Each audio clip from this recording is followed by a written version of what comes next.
Welcome to TSN news. Rangareddy Rajendra Nagar అత్తాపూర్లో కూల్చివేతలు. High court ఆదేశాల మేరకు హైడ్రా తరహాలో కొనసాగుతున్న కూల్చివేతల పర్వం.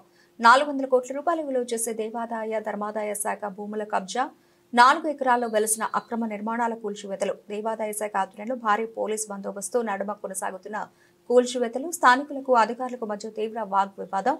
కోర్టులో కేసులు పెండింగ్ లో ఉన్న ఎలా కూల్చివేస్తారంటూ ఆగ్రహం వ్యక్తం చేస్తున్న బాధితులు.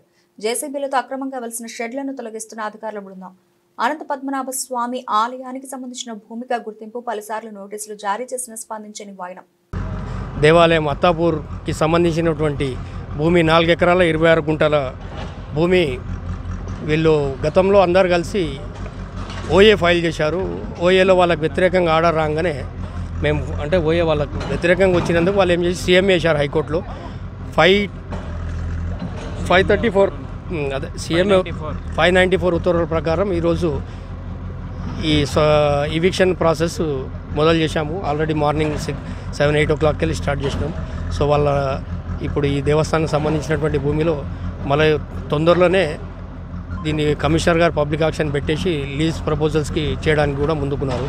కాబట్టి హైకోర్టు చాలా బ్రహ్మాండమైన తీర్పిచ్చింది. ఎందుకంటే రిలీజియస్ ఇన్స్టిట్యూషన్లో ఎక్కడ కూడా టెనెన్సీ యాక్ట్ అనేది లేదు. వీళ్ళు టెనెన్సీ యాక్ట్ కింద ప్రొటెక్టెడ్ టెనెంట్స్ అనుకుంటా కేసు తీసుకొచ్చి 2 రోజుల దాకా దీని మీద వాళ్ళు ఈ భూమిని ఎవరిని కూడా ఇచ్చేయకుండా ఎండోమెంట్స్ వాళ్ళని రానియకుండా ఇచ్చేశారు. ఈరోజు హైకోర్టు ఇచ్చినటువంటి ఉత్తర్వులు సీఎంఏలో దేవస్థానం భూమిని స్వాధీనం పరుచుకుంటున్నది.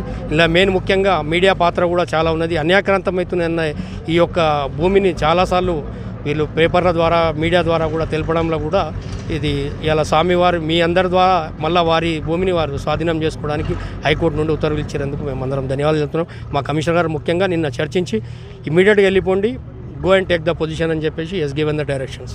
So on the direction of 4 acres 26 guntas. ఇప్పుడు almost all it will becomes to నాకు తెలిసినటువంటి దాని ప్రకారం ఒక 400 కోట్ల దాకా ఉంటుంది. సార్ ఇప్పుడు వాళ్ళు వేరే వాళ్ళకి అద్దెకి ఇచ్చారు, వాళ్ళకు ఇన్ఫర్మేషన్ లేదు, మరి వాళ్ళ డ్యామేజ్ అవుతుంది. లేదు ఆల్రెడీ వాళ్ళ అడ్వకేట్కి కాపీస్ ముట్టిన తర్వాత వాళ్ళకి చెప్పుకున్నారు, అంతా జరిగింది. కానీ వాళ్ళకి ఏంటంటే వీళ్ళు మేము రాము అన్న ఒక ధైర్యంతో వాళ్ళు ఈ రోజు దాకా కూడా అట్లనే స్టాండ్ బైలో ఉన్నారు. వన్స్ మేము వచ్చేసిన తర్వాత ఇప్పుడు దే ఆర్ ఫియరింగ్, అరే మాకు ఇదైపోయింది, మాకేమైనా టైం ఇవ్వండి అది అంటే టైం ఇవ్వడం. సబ్ రిజిస్ట్రార్కి క్యాన్సిలేషన్కి రాసినాం సార్. రిజిస్ట్రేషన్ చేయడానికి కారణం ఏంటి సార్? ప్రొహిబిటెడ్లో ఉన్నా కూడా రిజిస్ట్రేషన్ చేస్తున్నారంటే ఆ సబ్ రిజిస్ట్రార్ మీద అది సబ్ రిజిస్ట్రార్ వాళ్ళ ఐజీ వాళ్ళు ఏ విధంగా తీసుకున్నారు అనేది let him we will enquiry. Already మేము రాసినాం కూడా. సో అది కూడా తొందరలో అవి కూడా క్లోజ్ అయిపోతుంది. కోర్టు ఉన్నాక కూడా 3 months తర్వాత వచ్చినాం మేము. రెంట్కున్న వాళ్ళకు ఓనర్ సమాచారం ఇవ్వలేరు అంటారు. అది వాళ్ళది, అది మాది కాదు కదా జ్యూరిడిక్షన్. ఎందుకంటే వాళ్ళు నాకు పైసలు ఇస్తే నేను జ్యూరిడిక్షన్ తీసుకుంటుంటే నేను చెప్పగలుగుతుంటే, వాళ్ళు ఇల్లీగల్గా వాళ్ళకు రెంట్స్ తీసుకుంటా వాళ్ళతో ఉన్నప్పుడు మేము చెప్పడానికి లేదు. మేము వీఆర్ ఫైటింగ్ విత్ ఓనర్షిప్. ఎవరైనా కొట్టాడుతారు వాళ్ళతో ఫైట్ చేసాం. We are not fighted with the tenants. Okay, ఇప్పుడు మేము పబ్లిక్ యాక్షన్ చేస్తాం. Let them come in the open action and మళ్ళీ వాళ్ళు ఏదైనా ఎస్టాబ్లిష్ చేసుకుంటే అప్పుడు లీజ్ గవర్నమెంట్ పరంగా నడుస్తుంది.